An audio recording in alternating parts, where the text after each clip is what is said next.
Bonsoir, bienvenue dans ce précis sur l'arme nucléaire. Alors aujourd'hui, un précis un peu spécial. On va essayer de faire le tour de l'arme nucléaire, ce que c'est, comment ça fonctionne, pourquoi, de manière à donner une vision généraliste de l'arme nucléaire. C'est donc un travail de vulgarisation et pas une analyse politique. Voilà, je vous remercie infiniment, nous allons y aller. Alors pensez à vous abonner, à mettre un pouce en l'air. Je vous remercie d'avance. C'est nécessaire pour faire connaître la chaîne et pour propager le travail. Donc si vous appréciez ce qui est fait, je vous invite à le faire, surtout que je suis désolé, c'est totalement un travail bénévole. Donc il n'y a ni cagnotte Tipeee, ni demande de dons, juste une demande d'aide pour propager, faire un peu de propagande, quoi. Voilà, je vous remercie infiniment. Alors, la bombe atomique. Alors, on va commencer par les choses simples. Qu'est-ce qu'une bombe atomique? Une bombe atomique, c'est un cœur en uranium ou en plutonium porté à une réaction en chaîne. Donc des explosifs, vous voyez, vont venir compacter le cœur pour provoquer la réaction. Alors il y a deux solutions, soit on compacte en cercle, soit on utilise un format canon pour associer deux éléments d'uranium et les rapprocher afin de venir créer une explosion nucléaire. Vous voyez, une bombe atomique, ça ressemble à ça, grosso modo, c'est quelques tonnes de pure puissance explosive. Et c'est, bon, l'engin, ce fut pendant un temps l'engin le plus destructeur connu. Pourquoi je dis ça? Parce que nous sommes dans la bombe atomique.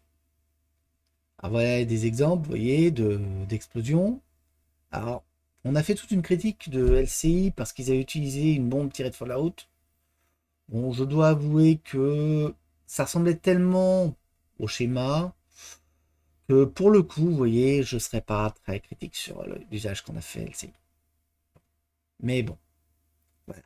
Vous avez donc différents types d'armes nucléaires avec les explosions au plutonium, les explosions au polonium-barium et l'uranium. Voilà, et différentes solutions.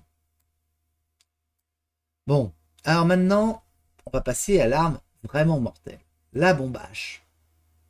Alors, Edward Teller est le père de la bombe H. Alors l'homme mérite qu'on s'y intéresse, c'est un physicien hongro-américain, et il a fait partie des équipes de Los Alamos qui ont développé la bombe atomique. Il est connu pour avoir été le vainqueur du pari sur la puissance de la bombe A. Alors, je vous rappelle un peu cette histoire. À Los Alamos, il a fallu tester la bombe atomique. Et lorsqu'ils ont testé la bombe atomique, il y a eu un pari entre les scientifiques pour dire quelle va être sa puissance. Donc tout le monde a parié. Et les paris allaient de ça ne sautera pas.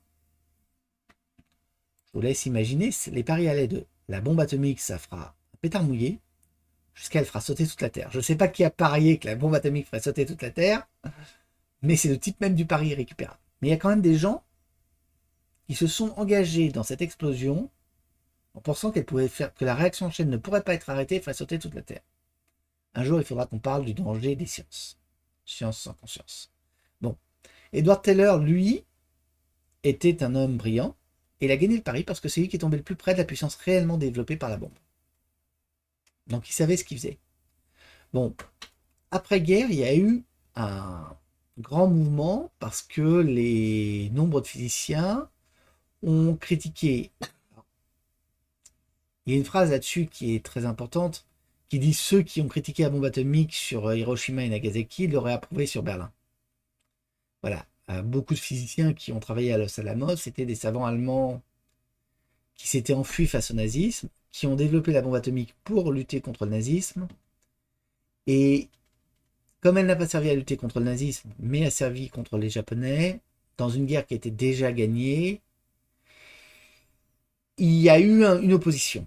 Il y a eu des physiciens pacifistes, et c'est aussi pour là-dedans, dans ce milieu assez riche, que les réseaux soviétiques ont recruté pour récupérer les modèles de bombes. D'accord? Bon. Et parmi ces gens, il y avait des oppositions assez vives.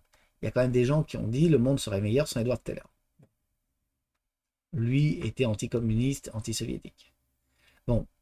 c'est lui qui recommandera de créer le laboratoire national Lawrence Livermore suite à des désaccords avec les équipes de Los Alamos. Il s'agit à la fois d'avoir une concurrence entre Los Alamos et Lawrence Livermore, et aussi d'avoir des équipes politiquement plus fiables à Lawrence Livermore.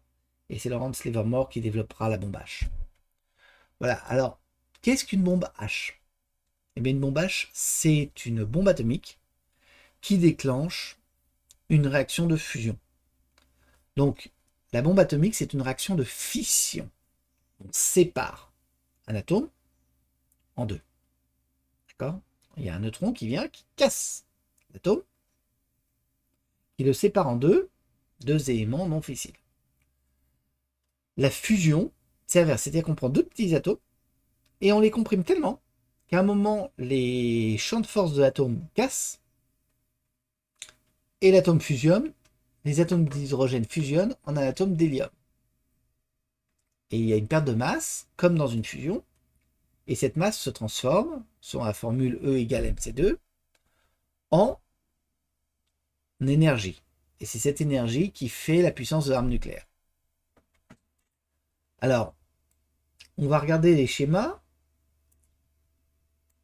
Donc, vous voyez, une bombe atomique, on a vu déjà le schéma, vous connaissez maintenant le format canon, le format cœur.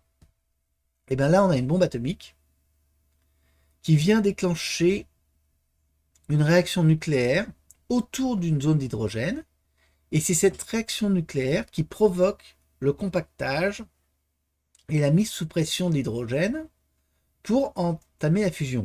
Alors, il faut savoir que la fusion, c'est l'énergie du cœur des étoiles et qu'elle est quand même, c'est pas quelque chose que vous déclenchez avec un bâton de dynamite, quoi.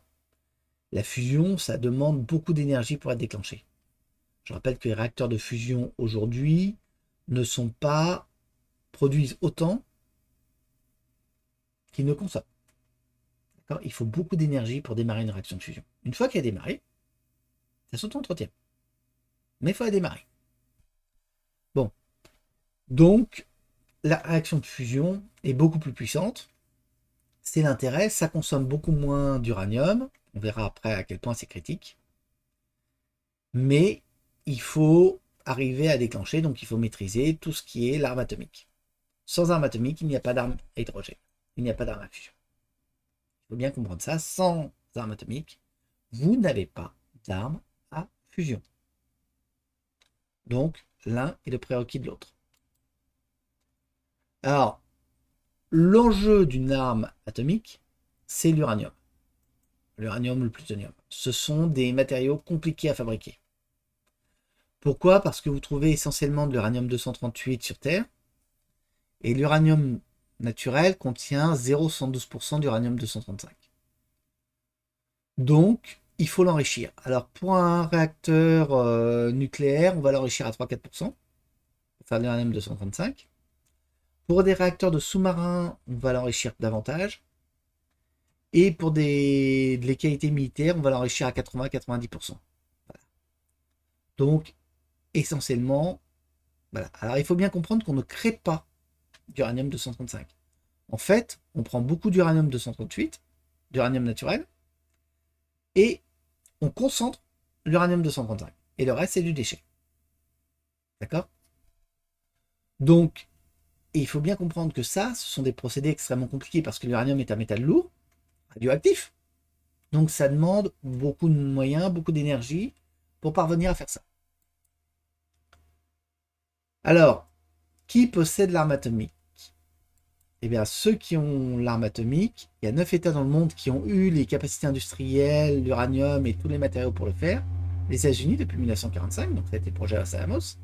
La Russie depuis 1949. Le Royaume-Uni depuis 1952. La France depuis 1960. La Chine depuis 1964. L'Inde depuis 1974. Le Pakistan depuis 1998. Israël, on ne sait pas, et Corée du Nord depuis 2006. Donc tous ces pays ont la capacité de fabriquer l'arme atomique et de fabriquer des armes donc à hydrogène. Puisque une fois que vous avez l'arme atomique, vous pouvez fabriquer des armes à hydrogène sans problème. D'accord? Alors ce qu'il faut bien noter, c'est qu'autrefois, l'arme atomique était limitée aux États qui avaient la puissance industrielle pour le faire. C'est pas un hasard, les États-Unis, la Russie, le Royaume-Uni, la France. L'Allemagne aurait dû avoir, mais bon, pour des raisons de Seconde Guerre mondiale, vous comprendrez qu'on la lui a interdit. Mais aujourd'hui, les puissances industrielles ont beaucoup augmenté, et donc l'arme nucléaire est beaucoup plus accessible. Par exemple, l'Iran, c'est en moyenne, c'est un État de quelques dizaines de millions d'habitants, l'Iran, a la capacité industrielle de fabriquer une arme atomique. Ce qui veut dire que si vous regardez des États qui ont le PIB de l'Iran et la population de l'Iran, il y en a quelques-uns. Donc, aujourd'hui, l'arme atomique devrait se démocratiser. Elle ne le fait pas pour des raisons politiques. D'accord? Donc il faut bien comprendre ça. Autrefois, c'était un club de riches, réservé aux riches. Le PIB mondial a beaucoup augmenté, la capacité industrielle mondiale a beaucoup augmenté, et donc l'arme atomique est accessible à beaucoup plus de pays qui ont beaucoup plus de capacité. D'accord? Ça reste une arme chère, c'est pas donné d'avoir des armes nucléaires, mais c'est une arme accessible aujourd'hui. Donc on devrait avoir beaucoup plus d'États qui ont l'arme nucléaire. Fort heureusement, ce n'est pas le cas, mais le contrôle est politique. Alors maintenant, on va voir la puissance des armes nucléaires. Alors, on va commencer. Je vous ai mis sur... alors ça vient de Nuclear Blast. Vous voyez les armes atomiques, donc la bombe atomique d'Hiroshima, celle de Nagasaki, quelques kilotonnes. Les missiles nucléaires à bombe à hydrogène, 455, 800 kilotonnes. Donc vous voyez, on peut faire des armes nucléaires particulièrement puissantes. Alors je vous ai mis 3 armes nucléaires. La première là, le petit cercle rouge et vert, c'est ce qu'on appelle le Davy Crockett. C'est un obus atomique de 120 mm. C'est la plus petite arme atomique jamais construite. Vous voyez, ça fait déjà du dégât. Là, vous avez une arme de puissance moyenne, donc une arme de type Hiroshima-Nagasaki, une arme atomique. Et là, vous avez ce que fait une bombe à hydrogène. Vous voyez, plus c'est puissant, plus l'aire d'impact est importante. Ce qu'il faut noter, c'est que essentiellement, au début, bon, c'est les radiations, mais très vite, le souffle thermique, c'est surtout la puissance de l'effet de souffle qui fait les dégâts. Donc une arme atomique ne fonctionne bien que dans une atmosphère. Quand on vous met des films de science-fiction où on utilise des armes atomiques dans l'espace, il faut bien comprendre qu'une arme atomique dans l'espace est sous-optimum parce que seule sa puissance thermique compte. D'accord? D'où il faudra un jour se poser la question des armements spatiaux, mais ils seront différents. Les militaires le savent pertinemment, rassurez-vous. D'accord? Les armes atomiques, donc, ça porte par les radiations, le blast et la vague thermique. Bon, alors les différents vecteurs. Alors, et là, on va rentrer, parce qu'une arme atomique, c'est bien, mais il faut l'amener jusqu'à l'endroit où vous allez la faire exploser. Vous ne la fabriquez pas à l'endroit où vous allez la faire exploser. À Hiroshima, les Américains ne se sont pas pointés, on dit attendez, stop, pousse. On assemble notre arme atomique, on la fait sauter, et puis vous nous remerciez. Non, il faut l'amener. D'accord? C'est une arme de guerre. Donc une arme de guerre, il faut l'amener à l'ennemi. C'est pas tout d'avoir une arme puissante, il faut l'amener à l'ennemi. Alors les différents vecteurs, en même temps qu'on a inventé les armes atomiques, on a inventé les missiles. Et donc le premier vecteur des missiles, des armes atomiques, classiquement c'est le missile. L'IBCM lancé depuis les silos, type Minuteman. Les IBCM lancés depuis les véhicules, type Sarmat. Les IBCM lancés depuis les sous-marins. Donc à chaque fois, vous voyez, on a des missiles, des grosses fusées, comme la fusée Ariane, avec une arme atomique en haut. On lance, ça retombe. Simple. Alors ensuite, on a les missiles de croisière, lancés par avion, navire ou sous-marin. Alors je mentionne les navires. Un navire peut lancer un missile de croisière. Je ne connais aucun cas pratique où on ait embarqué des armes atomiques sur des missiles de croisière de navires de guerre. Mais c'est faisable, c'est techniquement faisable. Il n'y a aucune limitation dans ce domaine. C'est juste qu'on n'a pas fait au plan politique, militaire aujourd'hui. D'accord? Mais techniquement, une frégate pourrait lancer des armes atomiques aujourd'hui. Voilà. Alors, les missiles de croisière, ça passe en dessous, on va voir en détail. Ensuite, on a les bombes lancées par avion, c'était le moyen classique. Hiroshima, Nagasaki, 2 B-29 qui ont largué des armes atomiques. Et puis, on aura les obus. Si l'OTAN a adopté le calibre 155 mm, c'est parce que l'obus nucléaire de 155 mm veut être développé. Les Russes ont adopté le 152 mm parce qu'ils sont arrivés plus tard dans l'affaire. Donc leurs armes leurs obus atomiques étaient légèrement meilleurs, et donc ils étaient un tout petit peu plus petits. La plus petite arme atomique qui a été développée, c'est le Davy Crockett de 120 mm. Donc qui est un mortier qui tire à 3 km. Bon. Alors les IBCM, venons-en aux images. Donc les IBCM, comment ça fonctionne? Vous voyez, on lance une fusée, elle monte, elle se sépare à chaque fois de ses réacteurs, et il reste l'arme atomique qui retombe là où elle doit retomber. Et donc ça peut se lancer depuis un sous-marin, depuis un véhicule érecteur, donc ici vous avez un Sarmat russe, et depuis un silo ou un site de lancement. Alors en général, on les lance depuis des silos pour les protéger. On verra l'intérêt dans les premières frappes. Voilà. Alors les missiles de croisière, eux, c'est complètement différent. Ce sont des missiles qui sont conçus pour s'infiltrer à basse altitude.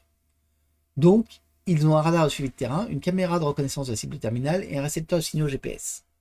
Les missiles de croisière peuvent être utilisés pour transporter des armes atomiques, ils peuvent être aussi utilisés pour transporter des explosifs.